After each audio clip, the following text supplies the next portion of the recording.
theyeshiva.net.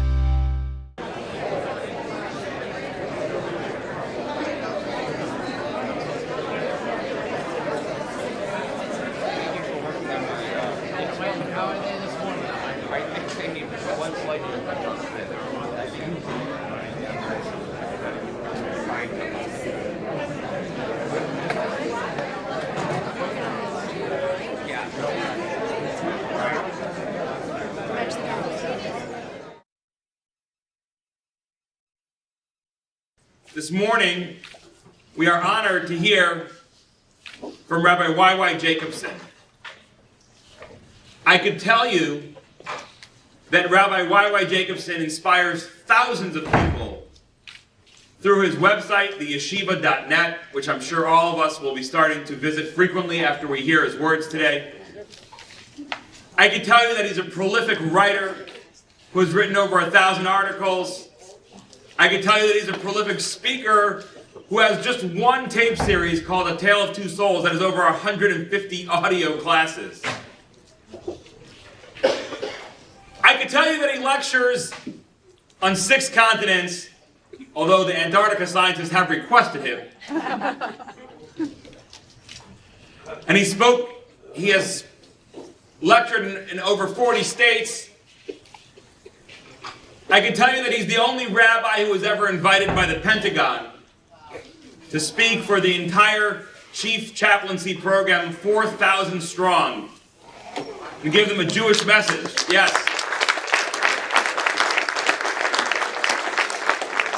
He was known as the Jewish Billy Graham. I'm not sure if that's a good thing. I can tell you all of that, but I'm not going to tell you that. Or maybe I did. What I would like to say is that I had the honor of spending Shabbos with Rabbi YY this past Shabbos. And I had the honor of listening to his thoughts, his words of Torah Friday night, Shabbos day. And when that happened, it blew me away. We have a phrase in Judaism, Eino domer shmiya l're'iyah. You can't compare hearing something to seeing something. And that's how I felt over Shabbos. The experience of watching him deliver his Torah with warmth, wit, and incredible psychological insight to human minds was totally different than hearing him. And for that I say to you guys, Eino domer shmiya l're'iyah. It doesn't compare to hear about it from a guy like me and to see it. So let's please give a warm welcome to our YY Jacobson.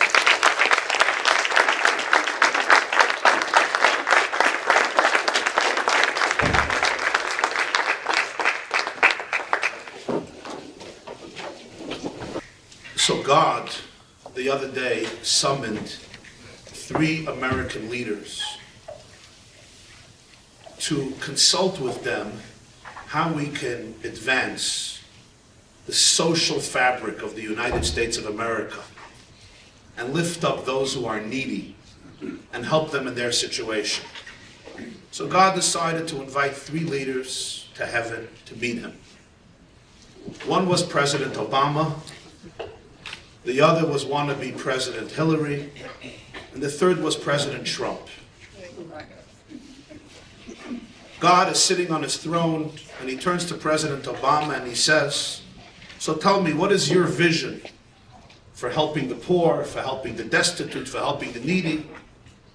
Obama says, you know, I sacrificed my life for this. I tried to create a healthcare system, Obamacare, that would allow all people to be privy to a good health system, to make sure they're healthy. And God says, okay, I hear you. I see you, I hear what you're saying. Here, there is a seat on my right. I want you to take this seat. Rebbetzin Clinton, Mrs. Hillary, what's your vision for a better America? And she says, if only they would have elected me. I had tremendous plans to help this country.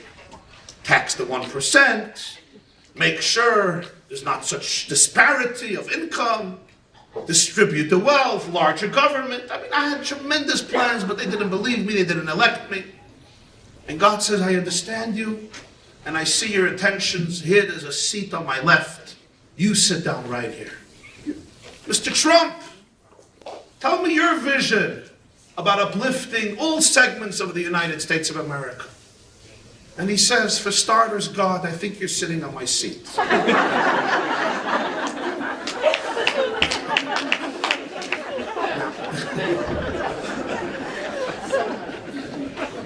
Yeah, right. Our theme today is one people, one heart.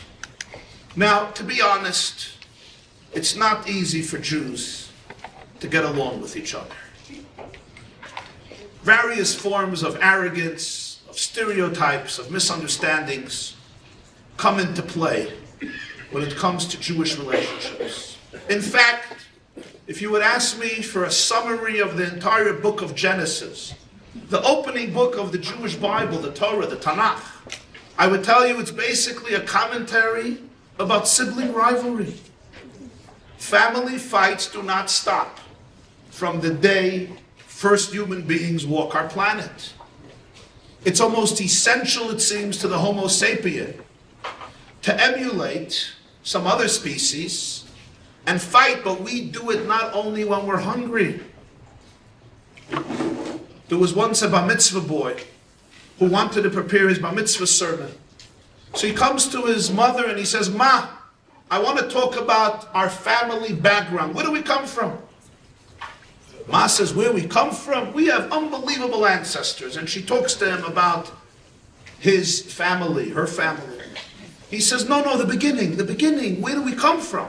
He says, in the beginning God created heaven and earth. Took him 6 days. On the 6th day he created Eve and Adam. For whatever reason, I don't know why, they decided to have children. It was an ill-conceived decision, but you can't cry over spilled milk. And the rest is history, or actually her story. And then you had Abraham, Isaac, Jacob, Sarah, Rebecca, Rachel, Leah, and we're here today. Okay? Comes to his father. His father was an enlightened graduate of Columbia University. Dad, where do we come from all the way back? Dad says, it took hundreds of millions of years we have evolved from apes. And where did the apes come from? They evolved from other primates. And how did it all begin? Began with a primordial soup or a primordial cholent that distribute hydrogen gas, bacteria all over the place. Okay? Comes to mom and says, Mom, I'm very confused about my bar mitzvah speech. I want to talk about where we come from. You told me we come from God, Adam, Eve, Abraham, Sarah. Dad tells me we come from ape, monkeys, gas, and bacteria. What should I say? She says, son, it's not a contradiction. Your father was talking about his side of the family. I'm talking about my side of the family. Both work. Reminds me, there was once a rabbi studying at 3 o'clock in the morning. He was studying Talmud like a good rabbi does. And a couple comes in 3 in the morning into his office. Say, Rabbi, an emergency. What's the problem? Third World War broke out in our house. Why? Tomorrow we're making a bris, a circumcision for our newborn son. The rabbi says, it's wonderful, Mazel Tov. What's the fight? We're fighting over the name. The rabbi says, what's the fight? What type of name do you want, mommy? And she says, I want my son to be named Moshe. Moshe, great. What about you, Tati? What do you want the name? He says, I want the name to be Moshe. So what's the fight? It's a classic Jewish fight. You both want the same thing, but you're fighting. She says, I want Moshe after my father. He wants Moshe after his father. Rabbi says, I have a brilliant idea. Why don't we name the boy Moshe after both fathers? She says, no way. Not on my dead body. Why not? You had to know my father-in-law, Rabbi. He was a lowlife. He was a horrible person. He was an addict. He was narcissistic. He was an alcoholic. He was codependent. He was a gambler. He was self-centered. He was abusive. He was abominable, disgusting, reprehensible. Never will I allow my son to be named after him. Turns to the father and says, what's your position? He said, I'm not going to argue with my wife about my father, but he's still my father. I want a name for my father. The rabbi says, this is a serious question. I need 10 minutes to deliberate. They step out for 10 minutes. They come back. The rabbi says, order in the court. here's my verdict. The verdict is the boy's name should be Moshe. Psst, brilliant. After whom? The rabbi says, for that we wait till he grows up. And we will see how he lives. And we will know whose name he chose. In each of us, there's two sides to our family. And two states of identity. And yet often when we look at the other, we say, your side of the family comes from the apes. My side of the family comes from God. It's not so easy for us to get along. But I want to show you something that Judaism teaches about people who create bridges. People who understand the value of unity among the Jewish people. It's quite a surprising teaching. And since Passover is soon coming, it's very apropos. As we stand just 2 days before the advent of the Hebrew month of Nisan, the month of redemption, the month of Pesach, when we became a people. It's a little bit of an interesting and fascinating textual analysis. And you're here Sunday morning to learn Torah. So we'll learn a little Torah. And you'll see how the sages picked up nuance. Their antennas were always up to detect the nuances of Judaism and deliver messages that we may not experience initially at first glance. Because Torah is truly multi-layered, multifaceted, and multidimensional. The book of Exodus, the portion of Beshalach, the book of Shmos, tells the story of Pharaoh sending the Jews out of Egypt. They leave Egypt. And ultimately he would chase them, he would pursue them to the Red Sea. The sea would split, they would pass, the Egyptians would drown, etc. But there's a strange verse in the beginning of Beshalach. V'amar paro livnei Yisrael nevuchim heim ba'aretz sagar aleim hamidbar. The Jews already have left Egypt, they're in the desert. And then Pharaoh speaks to the children of Israel and he says, the Jews are lost in the desert. What does it mean Pharaoh speaks to the children of Israel? They're not there anymore, they left. V'amar paro livnei Yisrael, Pharaoh speaks to the children of Israel, they left. How can he tell them they're lost when they're already out? That's why he goes and pursues them. Rashi says we have to change the meaning of the verse. It can't mean Pharaoh speaks to the children of Israel, they're not there. It means Pharaoh speaks about the children of Israel. He speaks to his people about the Jews. But the great commentary known as Targum Yonasan ben Uziel, probably the most authoritative Aramaic translation of the Torah, written yet in the times of the Second Temple, he says, Pharaoh did speak to two Jews who stayed behind. Their names, Dasam and Aviram. There were two Jews who stayed behind in Egypt, didn't go. And Pharaoh told them, you made a good decision. Because the Jews left and they're lost. They don't know what they're doing. Dasan and Aviram stayed behind. Who were Dasan and Aviram? Dasan and Aviram, we have 4 stories about them in the Bible and the Torah. It gives us a profile of these two characters. Story number 1 happens when Moses is in Egypt and he sees 2 Hebrews fighting with each other. And he says to one, why do you strike your fellow? The rabbis say it was Dasan and Aviram. They were rabble-rousers. Story number 1. Story number 2. In the desert, when the manna was coming down, Moses said, don't leave over the manna for tomorrow. Each portion you eat today, tomorrow you'll have a new portion. And on the Sabbath, don't go out to collect. But there were those Jews who left over the manna. Who? Dasan and Aviram. In a third story, when the spies come back and dissuade the Jewish people from entering into the land of Canaan because they would die, it says one man turned to his brother and says, let's just go back to Egypt. Who? Dasan and Aviram. And finally, Korach stages a massive mutiny against Moses and Aaron. And the Torah says, who does he mobilize to help him in this revolt? Dasan and Aviram. So let's put it quite frankly, these two guys were no saints. They were quintessential troublemakers who did not lose enough, to quote to paraphrase Abba Ibn, they did not lose an opportunity to fight against Moses, Aaron. So now I understand why they wouldn't leave Egypt. Why should they leave Egypt? They believe not in Moses, they believe not in God. Why should they leave Egypt to go into a wilderness? They're fine in Egypt, so they remain behind. And thus Pharaoh speaks to them and says the Jews are lost. Great. Which only brings us to one massive question. So how did they end up in the desert? How did they end up leaving over the manna? How did they end up with Korach fighting against Moses? They're back in Egypt. How did they end up in the Midbar? That's an unbelievable question. Targum Yonasan ben Uziel says they stayed back in Egypt, but throughout the Torah we find them with the Jews in the desert. They left. They crossed the sea.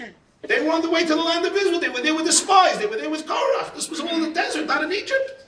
I thought they stayed behind. Question number 2. Most Jews who stayed behind didn't survive. They died during the plague of darkness. Dasan and Aviram survived. Why did they survive? So one of the great commentators on the Torah is known as Maharil Diskin. Rabbi Yehoshua Leib Diskin was one of the great Lithuanian giants of the 19th century. He was the rabbi of a Ukrainian city called Lomzha, Mezrich, and a Lithuanian city called Brisker, and then later moved to Jerusalem. Some of you probably still get mail from the Diskin orphanage in Jerusalem, no? Beis HaYisayim Diskin. He founded it in the late 1800s. He passed away in Jerusalem. He's known as Rabbi Yeshua Leib Diskin, the Soraf of Brisker. He was one of the great minds of his generation. He has a commentary on Torah. And he asks this question. And he gives an extraordinary response. And remember, this comes from a great Lithuanian scholar, known for their emphasis on intellectual analysis rather than emotional fuzziness. And this is what the Brisker of Rabbi Yeshua Leib Diskin writes. He says there's one more story about Dasan and Aviram, one more story. There's a 5th story. You know the 5th story about them? When Moses and Aaron go to Pharaoh and ask him to relax the burden on the Jewish people, because they should be free, let them go free. Let them be emancipated. What does Pharaoh do? He increases the quota. He increases the quota of the slaves. He tortures them yet more. Now they have to go collect their own straw in order to produce the daily bricks, and the quota must not be decreased even by an iota. Now the system that Pharaoh set up was similar to the system that the SS set up. Pharaoh had the Egyptian taskmasters, but he also had Jewish policemen who were supposed to enforce the behavior and the work of the slaves. Jewish policemen. But unlike many of the capo in the Second World War, the Torah says these Jewish policemen were beaten because they didn't have the heart to torture the Jews, to be able to collect the straw, which was impossible. So they were beaten by the Egyptian commanders because they were not forcing their brothers to produce the quota. And when Moses and Aaron came out of Pharaoh, 2 of these policemen looked at Moses and they said, "We will never forgive you because you have made us even more despised by Pharaoh. He will destroy us all because you went to him and tried to ask him to liberate the Jewish people." Who were these 2 policemen who chastised Moses? The Medrash tells us, and Rashi quotes, Dasan and Aviram. So Rabbi Yeshua Leib Diskin says something, and I could literally cry when I think of it. He says, Dasan and Aviram were rabble-rousers. They were atheists. They were not agnostics. They were atheists. They believed not a word of God. They revolted at every opportunity. They spent their life fighting Moses, fighting Aaron, fighting Judaism, fighting every commandment, fighting the Torah. But they were not sitting in an ivory tower, enjoying the delicacies of Egypt and looking at their brothers suffering. They were beaten for other Jews. They felt the plight of their brothers. They were policemen who were beaten in order to protect their brothers. He says, this Dasan and Aviram could not die during the plague of darkness because they were not apathetic Jews. They shared in the agony of the Jews. They cried with them. They suffered with them. Yes, they had a different perspective. They were completely spiritually desensitized. They had no feeling for God or for transcendence. They didn't believe in it.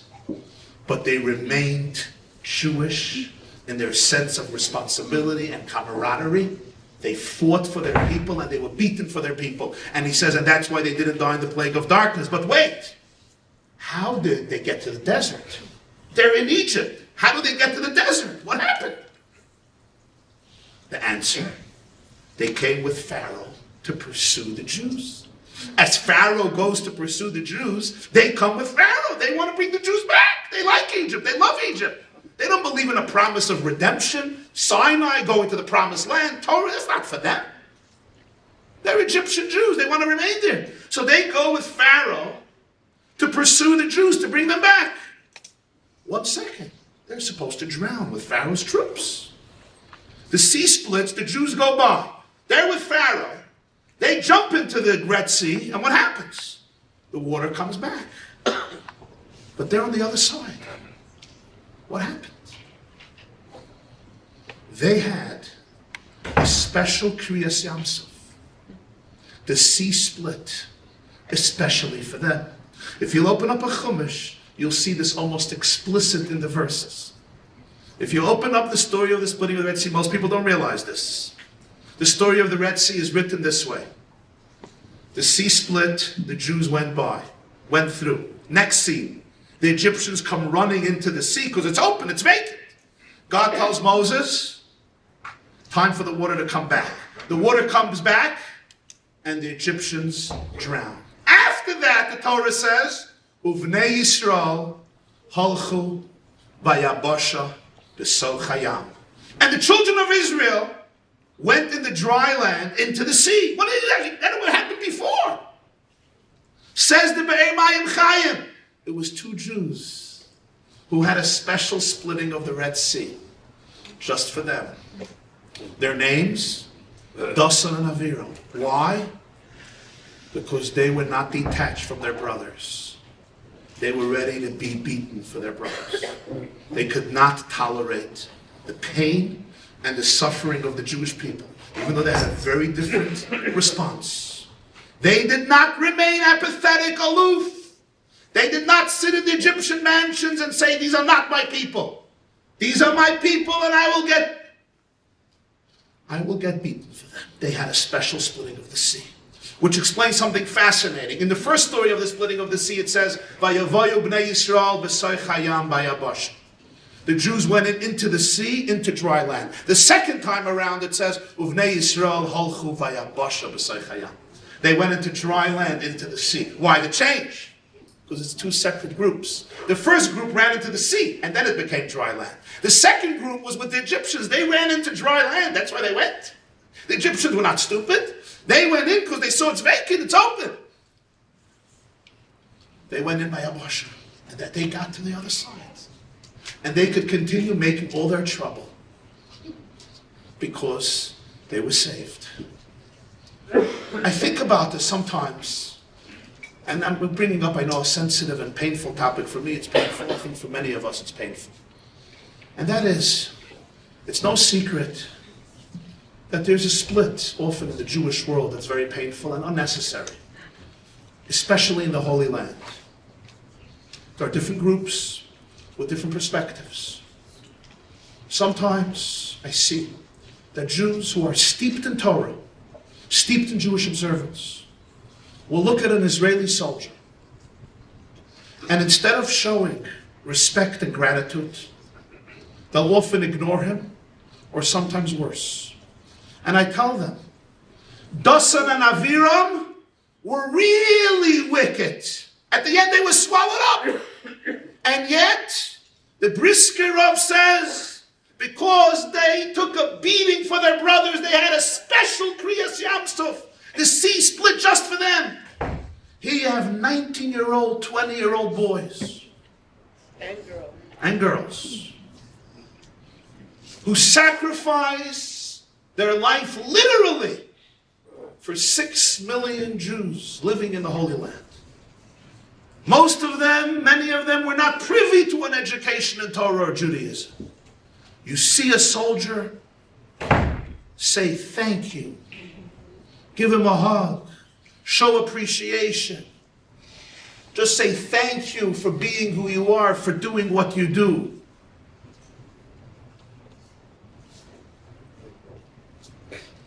This was the power of Dasan and Aviram, who in all their wickedness remained brothers of the Jewish people. You know, friends, I want to tell you a story. It happened in March 2011. There is a group in the United States, it's centered in New York, it's called Right On for Israel. Right On as in right on for Israel. They take 50 teenagers every year from Jewish schools on a trip to Israel for 3 weeks. They want to train these boys and girls who are going to campuses and universities to be able to defend the Jewish homeland, which, as you know, on campuses and universities often the atmosphere is quite toxic. They were on the last day of their trip. On the way to Ben Gurion Airport in Tel Aviv, they went to visit Mount Herzl. I don't know how many of you visited Mount Herzl, but there are thousands of graves of Jewish soldiers there. And I'll tell you an interesting vignette. There was a Jew from the United States who came to Israel, and he went into the great scholar and sage and Jerusalem Rabbi Shlomo Zalman Auerbach of blessed memory. And he told Rabbi Shlomo Zalman, I'm here in the land. He says, what are your plans? Where are you going? He says, I'm going up tomorrow north. He says, what's in the north? He says, I'm going to Kivrei Tzadikim, to the graves of righteous, holy Jewish men and women up north. You have Miron, you have Tzfas, you have Safad, you have Tiberias, Galilei Elyon, the higher Galilee, the Holy Land is full of righteous, holy graves. And Rabbi Shlomo Zalman said, that's beautiful. I just want to tell you, you don't have to go to the north to find the graves of righteous people. You can go to Mount Herzl, and there you'll find thousands of graves of young boys, young men and young women who sacrificed their lives for their brothers and sisters here in the Holy Land. They died al Kiddush Hashem. You could pray at their graves as well. So these boys and girls from Right On Israel were in Mount Herzl, and they were just visiting the sites, observing the silence.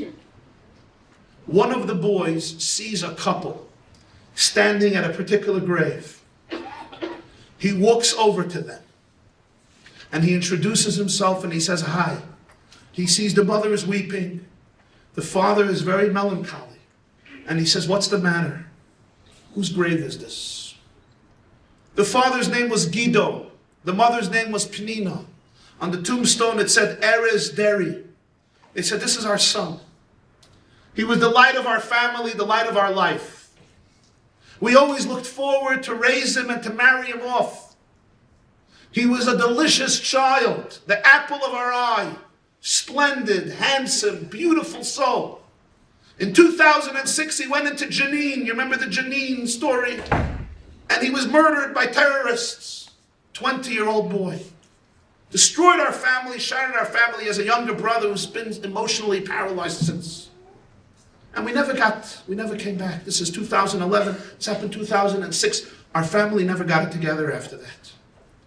Last night, my son Erez came to me in a dream. And he said, Mommy, lama at kol kach atzuva? Why are you so depressed? And I said, Erez, your father and me always dreamt of bringing you under the chuppah, under the wedding canopy, of watching you raise your own family. And our dream was just destroyed. It was shattered. You died at 20. I'm depressed.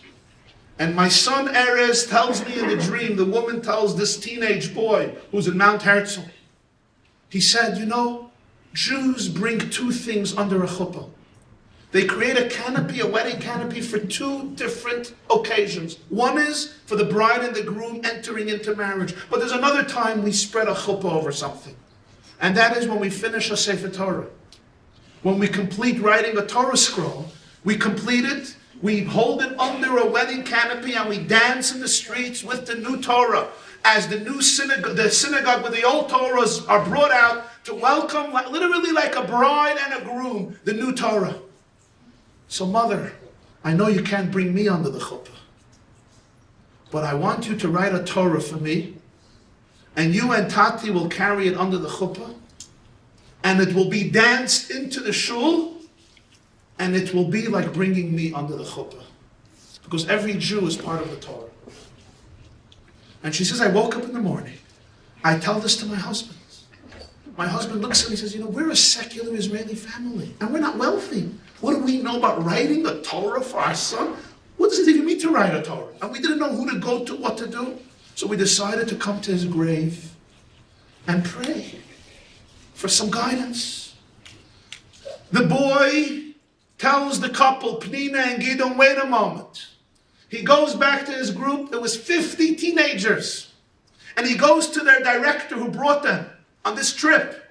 His name is Rabbi Yutav Eliach. And he says, Rabbi Eliach, forgive my ignorance.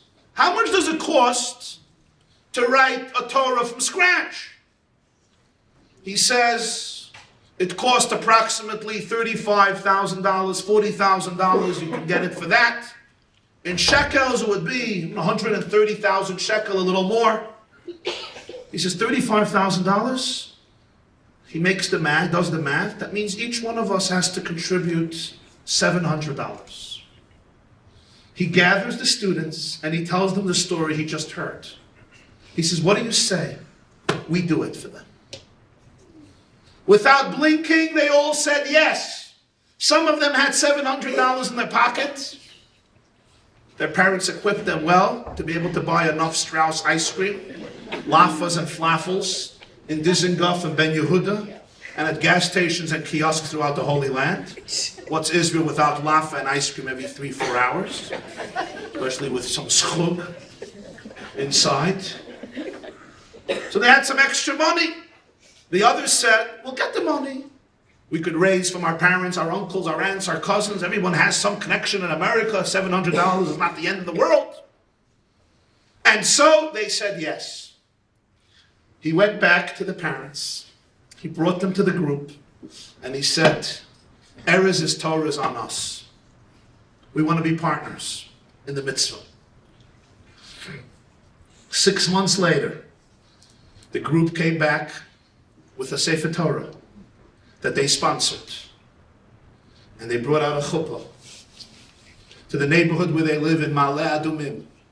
And all of the 50 children with the entire community and the parents and the siblings of Erez, of course, joined the celebration.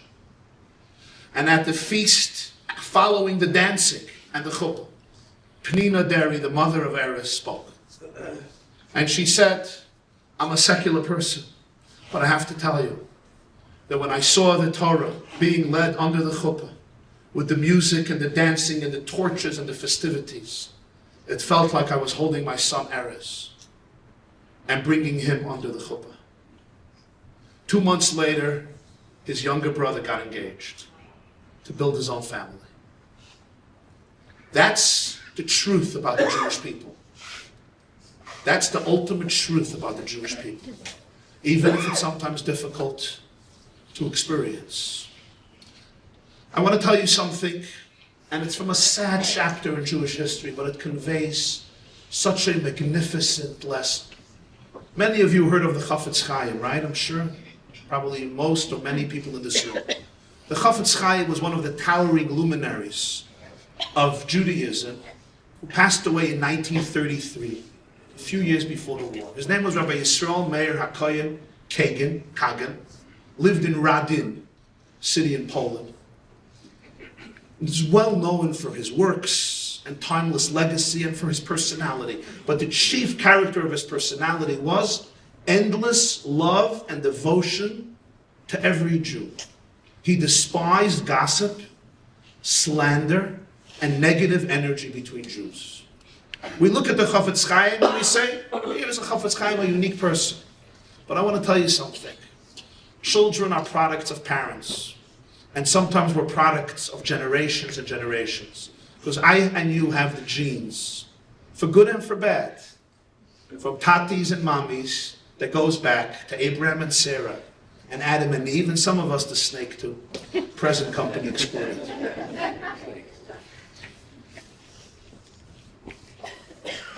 I mean, you could see Adam and Eve's culture still exists with us. We basically eat what our wives tell us to eat. And that was Adam's excuse. He said, God, you give me a wife, she tells me what to eat, she tells me what not to eat. She said, eat this, And she was looking, so I had to eat it. What do you want from me? I know men who still say that. What do you want from me? My wife put it at the table, and therefore there was cake on the table. What do you want? That's why I gained 40 pounds.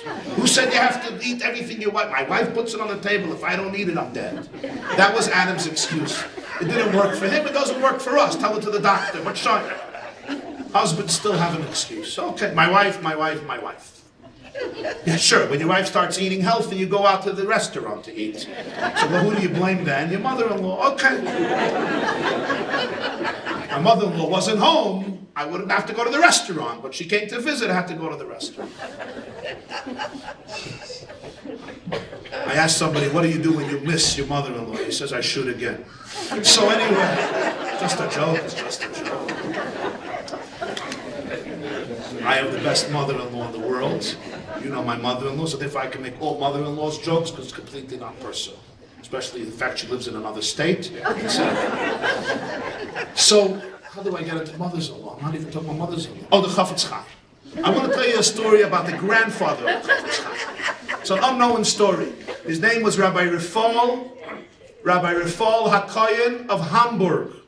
He was the rabbi of Hamburg. He was a student of the great luminary of Jewish Lithuania, the Vilna Gaon, Rabbi Eliyahu Kramer, known as the Gaon of Vilna, who passed away in the year Sukkot Tovkuf Nun Ches, passed away 1797. In that time, there was a great dispute between two camps of Jews, known as the Hasidim and the Misnagdim. The Vilna Gaon felt deep opposition to the Hasidic movement because he suspected and was fearful that it's going to derail tradition. And sadly, there were some other factors involved. I'm not going to elaborate at the moment. He signed a ban known as a cherem against Hasidim. And many of his students signed a ban as well. They went to Rabbi Rifal of Hamburg to sign it. He refused. Rabbi Chaim also didn't sign it. But they asked him, why would you not sign it? Your teacher signed it. He says, I know, but I'm not signing it. So they asked him, why not? Your teacher is a Malach Hashem Tzvokos. Your teacher is an angel of God. The Vilna Gaon was known as an angel. He was a unique personality in terms of scholarship and piety and holiness and genius. And this is what he said. The insight is remarkable. He said there's a story in the Torah that's recited every day by Jews. It's known as the story of the Akedah, binding of Isaac. We say it every morning before the morning services. It's from the portion of Vayera in Genesis.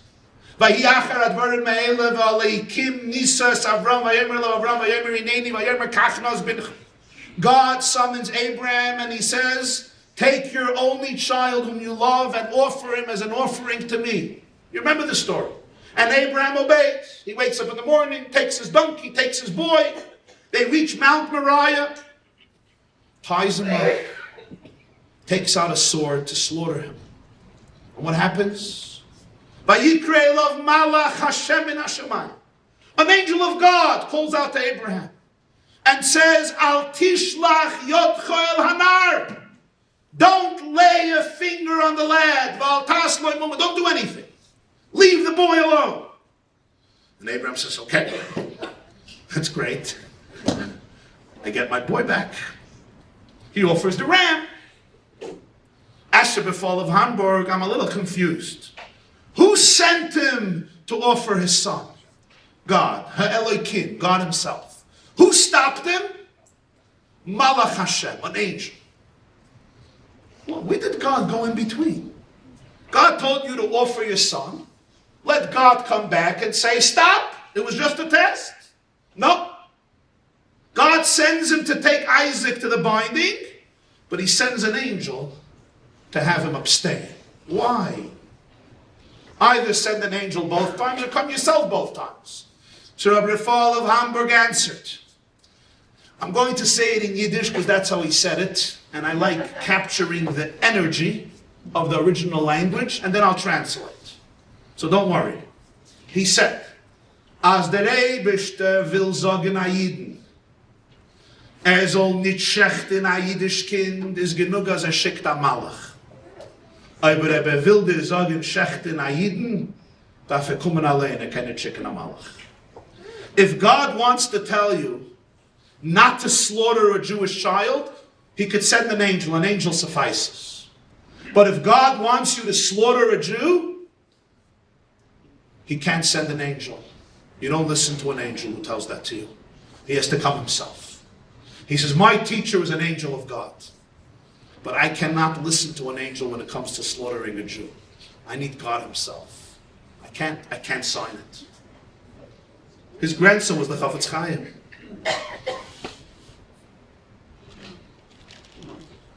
In our history, sadly, we had too often people who decided that they have the power to disconnect and often despise and loathe other Jews. But I don't believe anybody in our generation is hearing the voice of God directly, at least not that I know. And remember, don't slaughter another Jew. Don't insult, don't denigrate, don't disrespect another Jew, even if angels speak to you. Unless God comes to you himself, and make sure it's God. Not somebody who claims he's God or feels that he could sit on God's throne. You know, I want to share with you something that happened. Such a fascinating insight in Jewish life. Some of you may have heard of the Bayless trial, Mendel Bayless's trial. 1911, they found a Christian kid a few days before Passover, dead, in a pit in a suburb near Kiev, Ukraine. Who did they suspect and arrest? A Jew working as a manager in a brick factory in Kiev by the name of Menachem Mendel Bayless. He wasn't a religious Jew, he was a secular Jew. Came from a Hasidic family, had a wife, 5 children. They threw him into prison with the accusation that he murdered a Christian child to use its blood for the matzah of Passover. Jews couldn't believe that in 1911, this was the age of modernity, this can still happen. Of course, today we know better. But then Jews were a little naive. They thought modernity eliminated all stereotypes about Jews and anti-Semitism. For the next 2 years, there was a propaganda effort in the entire Russia against the Jewish people, against the Jewish religion, that encourages, quote unquote, to kill Christian children to take their blood for matzahs and Passover. He went on trial 2 years later. And it wasn't just a trial. The trial received world-renowned acclaim. Everybody knew about the Mendel Bayless trial that took place in the Ukraine. Began after Yom Kippur, 2 years after he was arrested. The prosecution was intense. They came up with all types of stories. They decided that the boy was stabbed 13 times, paralleling the 13 attributes of mercy. Yud Gimel Midas HaRachamim. Of course, they found out he wasn't stabbed 13 times. But who cares? Why confuse us with the facts? But then a question came up in court. This question I want to share with you. Fascinating question. And pay attention for a moment. Okay, for the ADHDs, don't worry, I'll explain it well. Don't go away from me.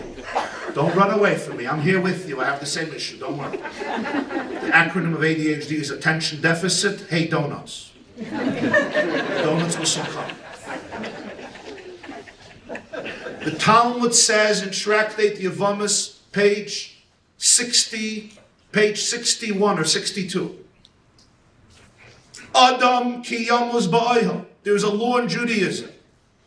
If God forbid somebody dies under a roof, under a tent, any other person who's in the same tent becomes ritually impure, and they need a special procedure of spiritual cleansing that involves ashes and water of the red heifer, a good mikveh, etc. Even if the tent stretches for 10 miles, and the corpse is on one end of the tent, and somebody's on the other end of the tent, they're affected by the presence of the corpse and they become impure. Which basically teaches you the perspective of Judaism of bringing people under the same roof. Negatively and positively. What happens under the same roof affects all of us. What you do upstairs in your bedroom affects your children even though they're in the basement. When we're under the same roof, our energies gets transferred to each other, positively and negatively.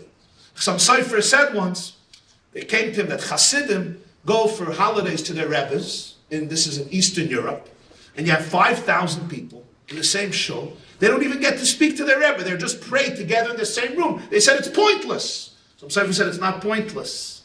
If there was a corpse under the same roof, would they become impure? Yes. He said if there's a tzaddik under the same roof, they become pure. It's not pointless.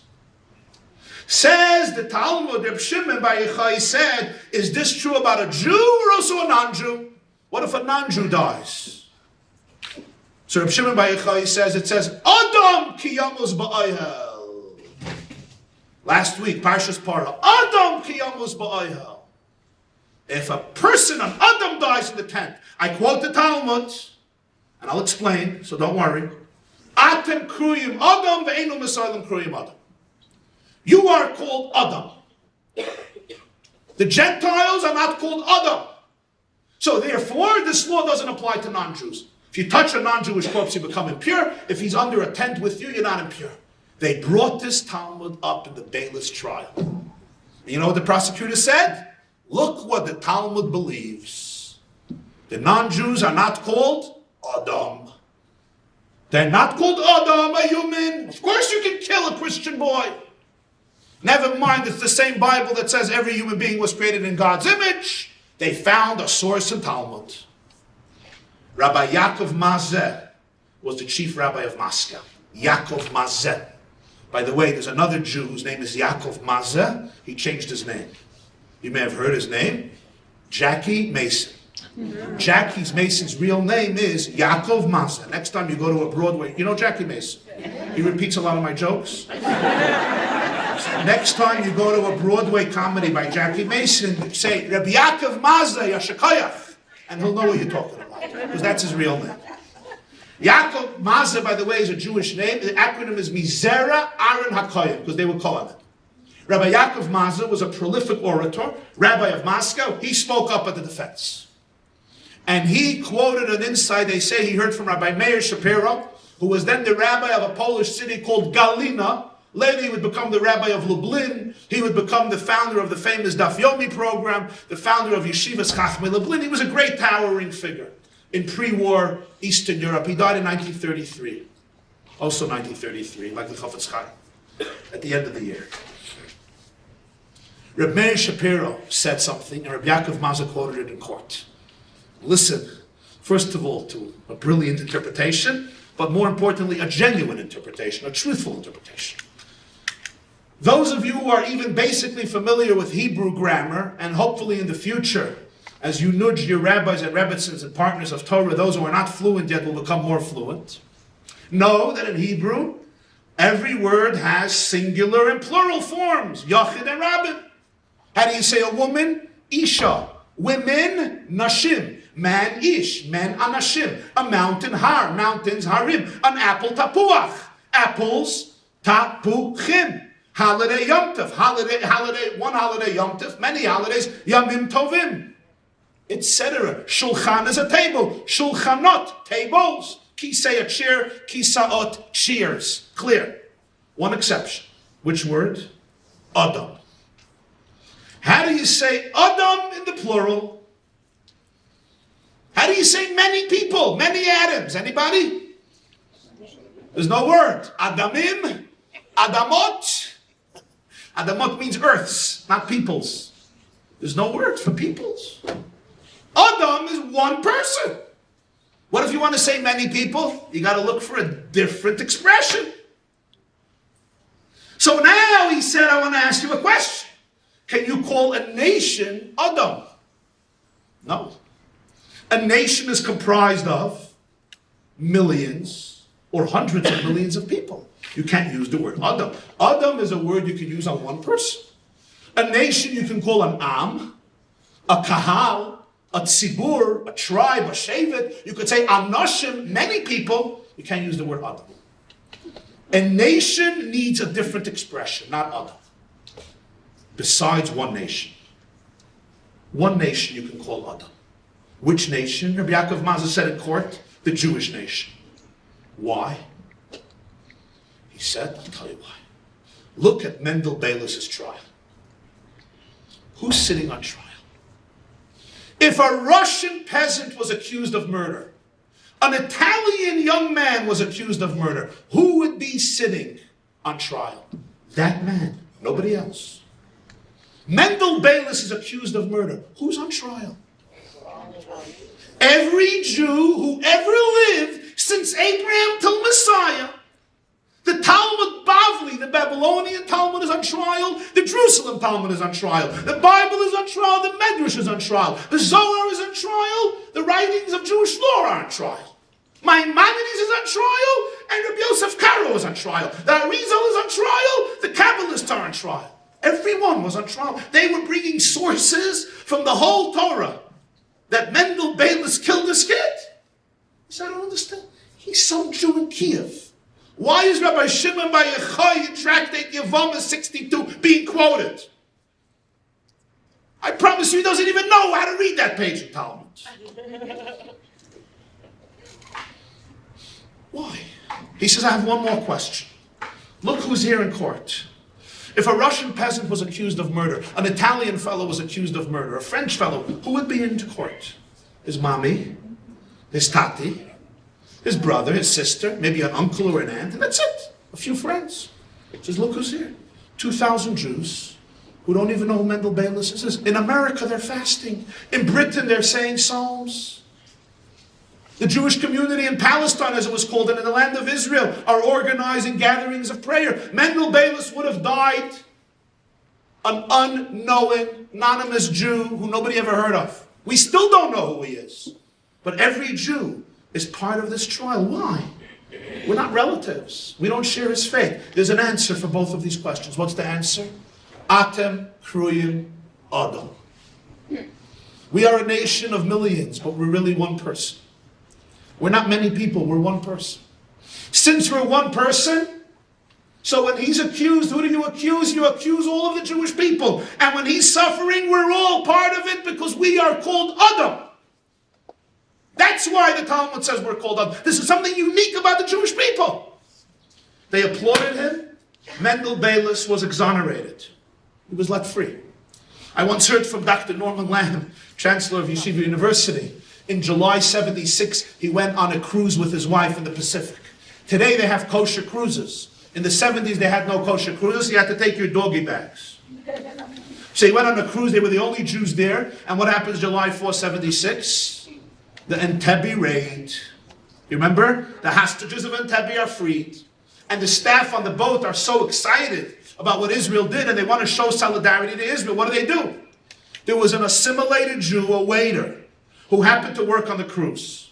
His name, surprisingly, was Mendel, but he was a completely unaffiliated Jew. Dr. Lamb told me, and Mendel was there, a waiter, unaffiliated, secular. What did they do? They took Mendel, they put him on their shoulders, and they danced with Mendel around the whole boat to celebrate Israel's stance for saving innocent life in Uganda, July 76. Releasing these innocent people from the clutches of Idi Amin.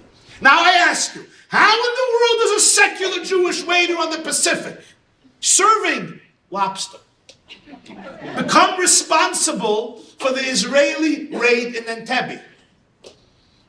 The answer is, you are called Adam. You're one person. There's a Jew in Tokyo and in Brazil, in Oak Park and in Peru, in Johannesburg and in Moscow, but really you're Adam, you're one person. And yet, often, it's hard for us to identify this truth, to live with this truth, although our enemies know it very well. They don't see us as separate people. They see us as one person. That's why it's so moving to be here at this breakfast, at this brunch this morning. Because of what Partners in Torah achieved in Detroit. Partners of Torah exist not only in Detroit, but the ambiance and the success and the unity and the camaraderie that created in this community is unparalleled in the United States of America and abroad. And I say this from extensive travels to a point of where LaGuardia Airport is my second home. And my wife is a tzaddikus for staying married with me. She was a tzaddikus before, that's why she married me. But she remained a tzaddikus. She remained a tzaddikus for staying married to me. I visited many, many communities in my life. But to be able to see over Shabbos and this morning what Partners in Torah created is incredible. And I want to say, it's not only the people who grew up without Torah who come to learn that gain. Those who teach and those who connect and those who partner with them gain equally, and I dare to say they sometimes gain much more. And I want to explain to you why. I grew up in an observant Torah home. Sometimes people who grow up with Torah don't really know what it's about because they're just trained into it. They never have to crystallize ideas. They never have to internalize Judaism. They never have to explain to themselves, what is this? They take it for granted. There's nothing like being challenged, by being provoked, by being challenged to be able to crystallize what you believe in, what you live for, what is Judaism all about? Who needs it in the 21st century? So trust me, as much as your partners learn with you, you learn with them, maybe much more. But the truth is, today we live in a world that this calling is one of the greatest callings of Jewish history today. It's not by mistake that we live in a generation where 14, 15, 16 million Jews came Yerbu. Most of them happen to grow up in situations where they don't have the opportunity to study Torah in a serious way. And that's not their fault. To say it bluntly, it's God's choice. He is the one, ultimately, who led it this way. This means that Providence has created a time when for Jews to really fulfill their destiny, we must create bridges and learn from each other in order to achieve our ultimate Jewish goal. This is not by anybody's choice that so many Jews grew up without it. And if you want to see this really happens, it happens in one place at the Seder table. I'm going to do that visual for you and you'll see how it captures Jewish history. Do you remember at the beginning of the Seder we do something called Yachatz? Yachatz means you take the middle matzah and you break it. And do you know that some Jews go crazy and they're obsessed from anxiety? You know why? Because you're not allowed to break it even. You have to have one side that's bigger than the other side. And sometimes people come with measuring sticks. And they come with all types of tools and instruments to figure out which side is bigger. There's Jews who almost suffer heart attacks from the anxiety of making sure they got a bigger piece. And then you take the larger piece and you put it away, or your child steals it for the Afikoman and it goes somewhere else. And it's not there at the Seder table. And at the end of the Seder, he brings it back, and of course, he bargains with Mommy and Tati for a good price. In my days, the greatest thing you could get was a calculator. If you got a calculator, you were on top of the world. If you got a bike, this was Mamish, a Rockefeller family. Today, if you buy your son a calculator, he probably won't be on speaking terms with you. At least for 20 or 30 years, he'll move out the next Monday.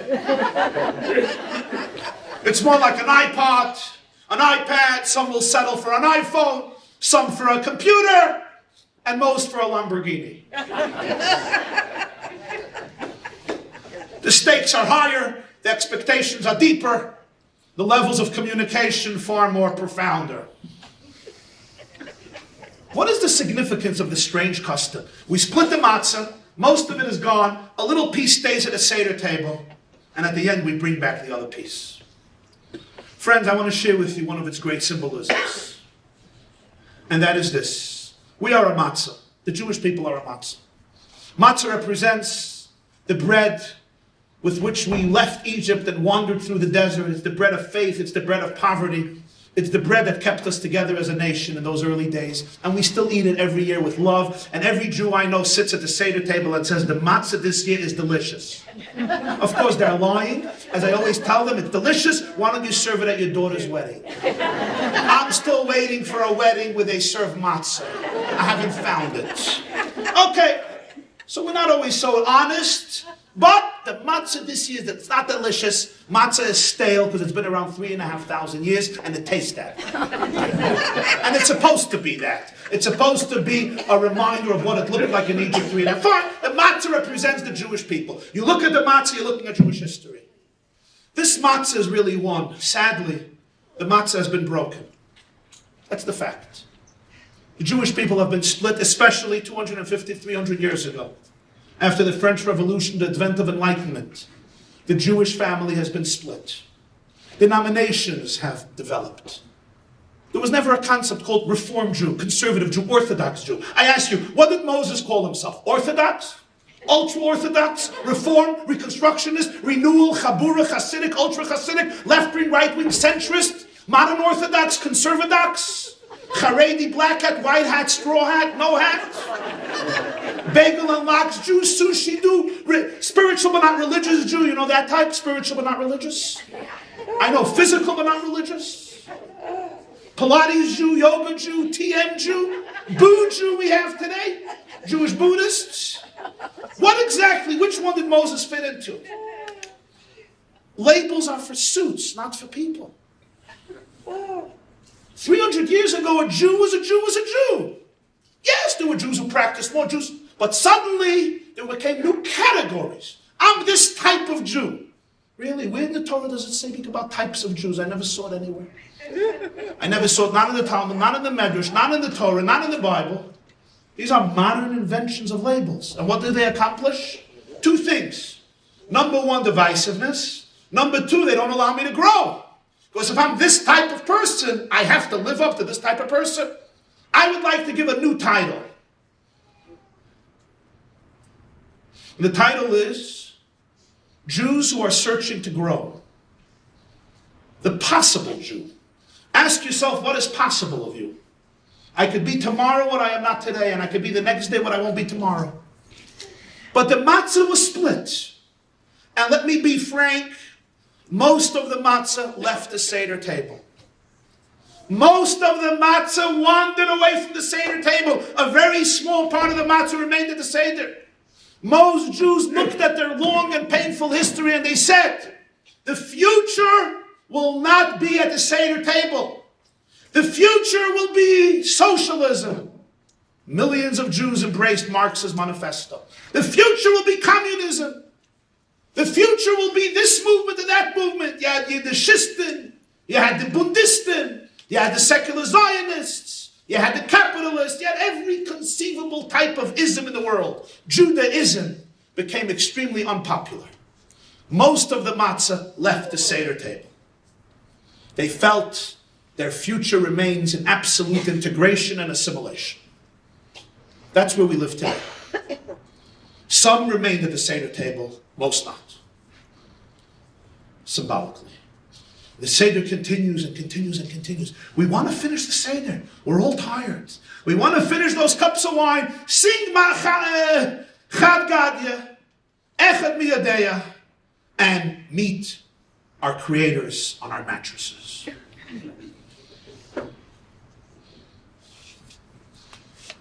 But wait.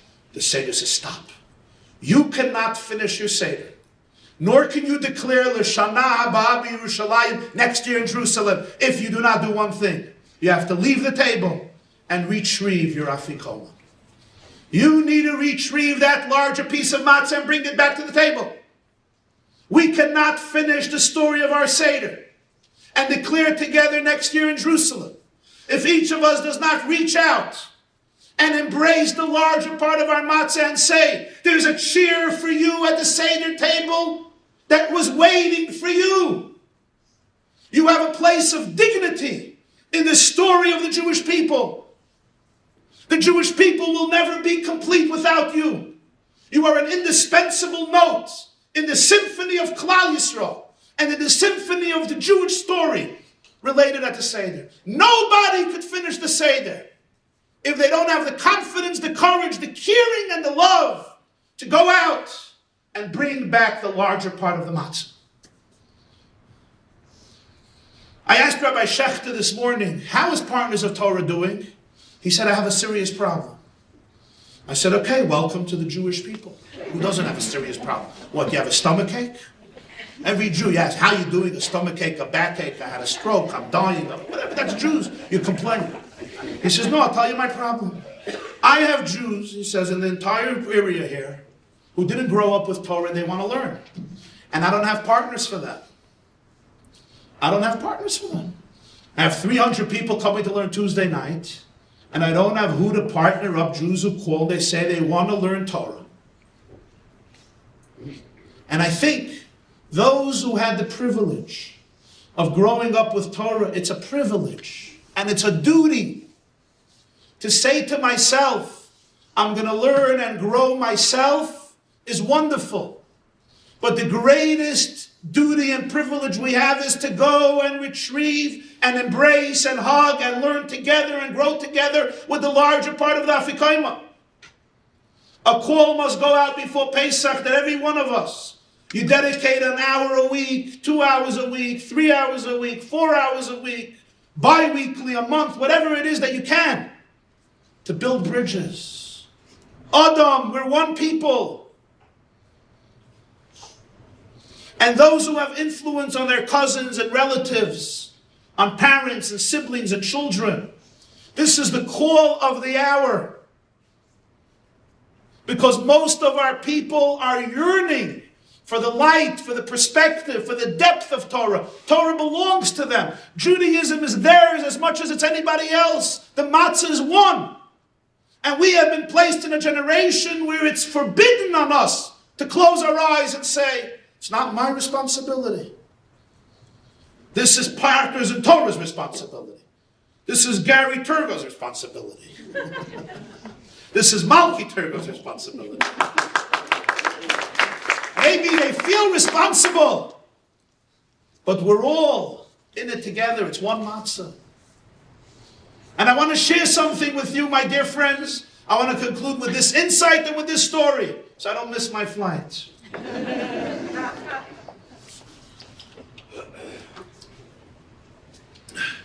I heard this from my teacher. Listen to this. You know how exile began? You know how the Egyptian exile began? We all know. Joseph was in a pit, and his brothers sold him into slavery, and he ended up in Egypt, and the family followed, and we ended up in our first exile. But why was Joseph sold in the pit? From the pit. He was thrown into the pit at the suggestion of his brother Reuven. Why did he want Joseph in the pit? Because he wanted to bring him back to his tati. And yet he missed the opportunity. Why was he not there? So the Torah gives a hint, because they sat down to eat and he couldn't join the meal. So he went away. Why couldn't he join the meal? So Rashi says, listen to this. 9 years earlier, he made a mistake. When Rachel died, Jacob's bed went into the tent of his maidservant Bilhah. Reuven felt that this was an offense for his mother Leah. So he went into the bedroom and he took his father's bed and he relocated it into his mother's tent. He meddled into his father's intimate life. Jacob was deeply upset, and for 9 years Reuven would fast and put on a sackcloth to repent. When they threw Joseph into the pit, he went to meditate, to do his bodedus, to fast and pray, to forgive for his sin 9 years earlier. Talk about a sensitive boy. It sat on him for 9 years. And that's why he wasn't there when they were eating. So when they sold Joseph, he wasn't present. He came back, it was already done. Joseph was gone. What do we see from this story, friends? One of the profound lessons of Jewish history. You know how our exiles begin? Our exiles don't begin as a result of bad people doing bad things. Our exiles sometimes begin from much more noble causes. Our exiles sometimes begin from holy people doing holy things.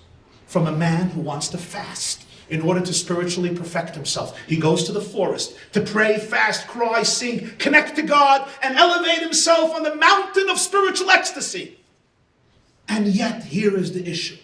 How can you go spend time on your own spiritual perfection when you know that there's a Jewish child languishing in a pit?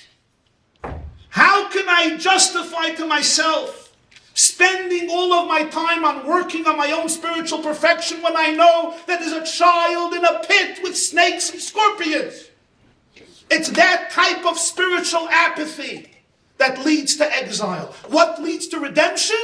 The consciousness that when there's a Jewish child in the abyss, I have to tear myself away from my yearning for my own perfection and go embrace that child. Today, friends, many of our children are maybe not in a physical pit, but in an emotional abyss. So many teenagers, so many young men and women, so many people are dealing with so much challenge and crisis. None of us may tell ourselves My life is for my own spiritual perfection.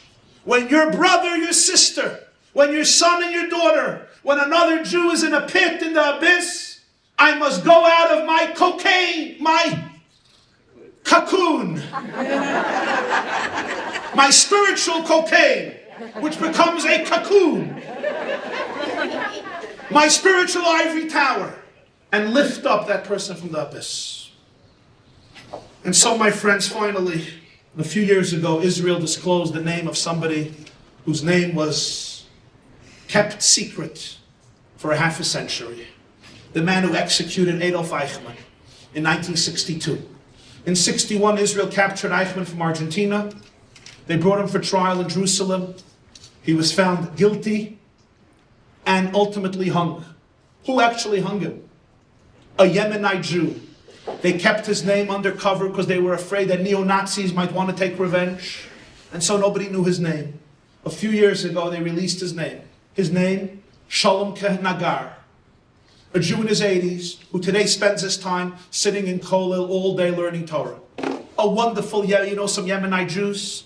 They're the real Jews from Yemen.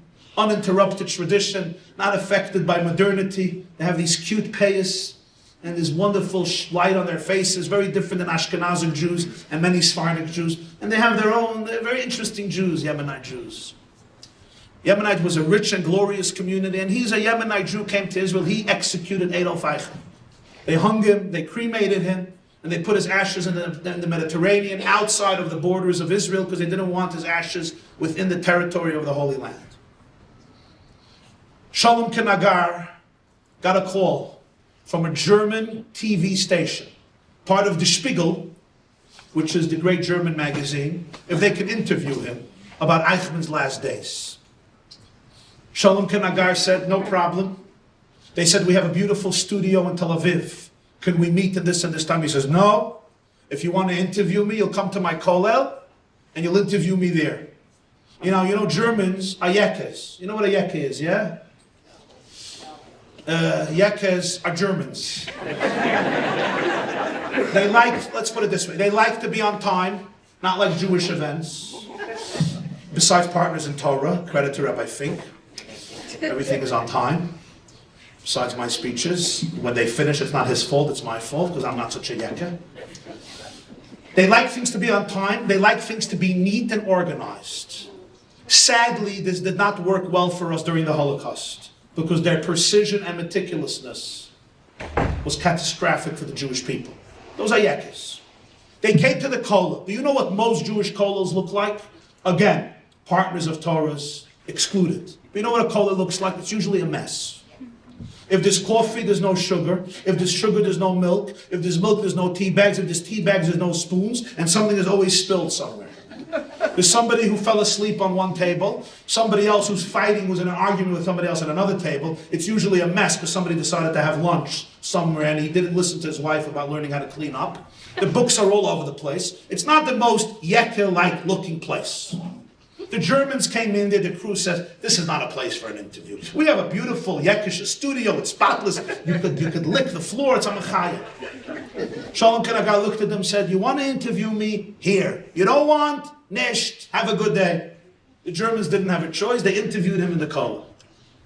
I followed the interview. It was fascinating. They wanted to know about Adolf Eichmann's last days. He was the bodyguard. He watched him. They were afraid one Jew was going to want to assassinate him, and they didn't want that to happen. So he was placed not in behind one chamber, and five chambers he had to get through to go to Eichmann. And Shalom Kanagar was charged with the responsibility to taste all the food that Eichmann would eat.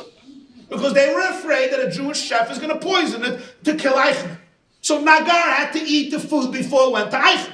So he once asked the head of the Mossad, why me? If there's poison in the food, well, I'm going to die. Why me? The guy looks at him and says, you know, for you I have a replacement. For Eichmann I got no replacement. He was trying to bring out, of course, the tightened security. And then he described the death and the execution. Eichmann never regretted what he did. He said he's dying as a proud German, serving the Führer, serving Hitler, and this was Eichmann. The interview finishes, a long interview, very, very interesting. They asked Shalom Kanagar one last question. Why did you not agree to be interviewed in our studio? Why in this messy place, where there are books all over the place, people learning, arguing, screaming at each other? You know what a yeshiva looks like? They're Jews scream at each other. You don't know what you're talking about, you don't understand the Talmud, it's not like this, it's the other way around. I mean, that's the culture. Somebody once told me, he came into a yeshiva the first day and the student asks a question. And the teacher, who's from Europe and barely knows English, says, that's a wonderful question. I love that question. But now let me explain to you why the question is so stupid. This was his way of explaining the debate of Jewish Talmud study. Okay. So they're screaming, they say, what do you need? Why interview here? Why not a nice silent studio Tel Aviv with a good view, everything is clean and quiet? And he looks at this German interviewer. And he said such a beautiful Yemenite Yiddish answer. I wanted to kiss him on the screen. He said, I'll tell you why. He says the Nazis wanted to destroy the Jewish body. They wanted to have a world that's Judenrein. No Jews in this world. But they wanted one more thing. They wanted to destroy the Jewish soul, the Jewish spirit, Jewish consciousness, Jewish wisdom. They came to Lublin, Yeshivas Chachmei Lublin in Poland. I was there a few weeks ago with a group of 70 Jewish students from campuses around America. And I showed them the yeshiva. Rabbi Shapiro, who I mentioned earlier, built a library of 25,000 Jewish books, one of the largest libraries in a yeshiva probably existing then in the world. And the Germans made the Jews take out all the books, build a fire, and throw 25,000 Jewish books in the fire. For them, the burning of Jewish books was as important as the burning of Jewish lives. Because they knew the deep connection. It was a victory for them. And the Jews were forced to stand around and watch 25,000 books of Yeshivas Chachmei Lublin burn. But the SS were not satisfied with that. They looked at the Jews and they said, start singing. They wanted they should sing and dance as the books were burning. And one of the Jews, a Yiddish cop, started to sing, but he changed the lyrics. There was an Eastern European Yiddish song. Ribono shel olam lo mezich ibebeten. Master of the universe, let's make up with each other. It was sung before Rosh Hashanah and Yom Kippur. Let's make up with each other. He changed the lyrics on the spot. Ribono shel olam mir wollen ze überleben. Master of the world, we're going to outlive them. And it caught on, no pun intended, like fire. And the Jews were jumping and dancing. Mir wollen ze überleben, we're going to outlive them. In the beginning, the SS were marveling on their victory. The verfluchtete Juden, the cursed Jews, are dancing as their books are burning. But soon they realized that there was a genuine dance. Because what the lyrics reminded them was, you can burn books, but you can't burn ideas. You can burn bodies. Sadly, we can't burn souls. You can destroy the material. You can't destroy the energy. Einstein understood. You could destroy matter, you can't destroy energy. You can't burn ideas, you can't burn neshamas.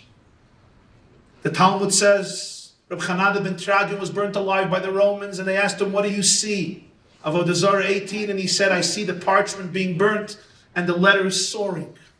What did he mean? He meant, don't worry, the Torah is being burnt, but the letters are soaring and they're going to be transplanted in different countries.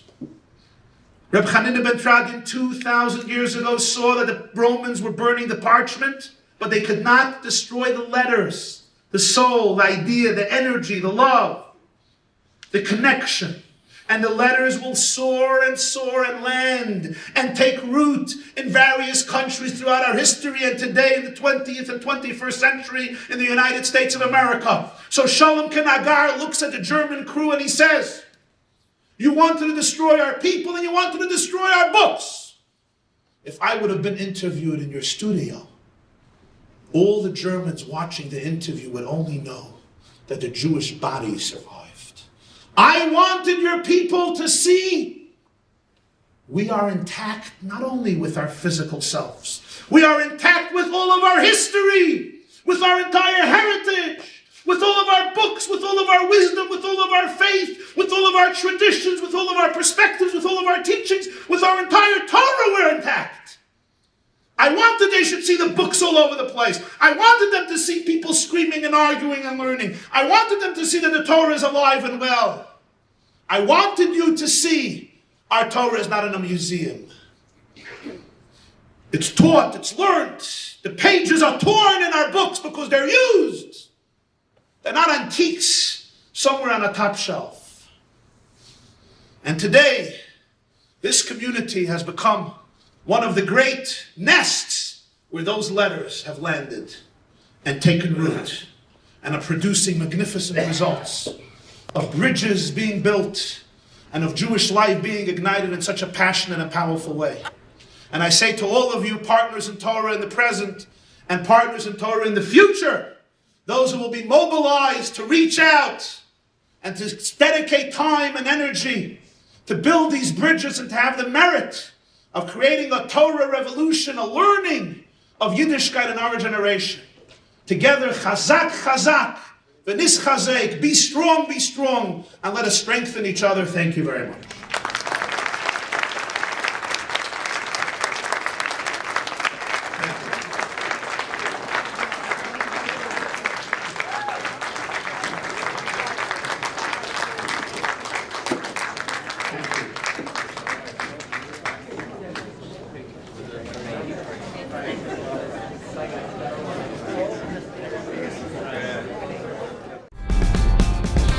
This class is brought to you by theyeshiva.net. Please help us continue the classes. Make even a small contribution at www.theyeshiva.net/donate.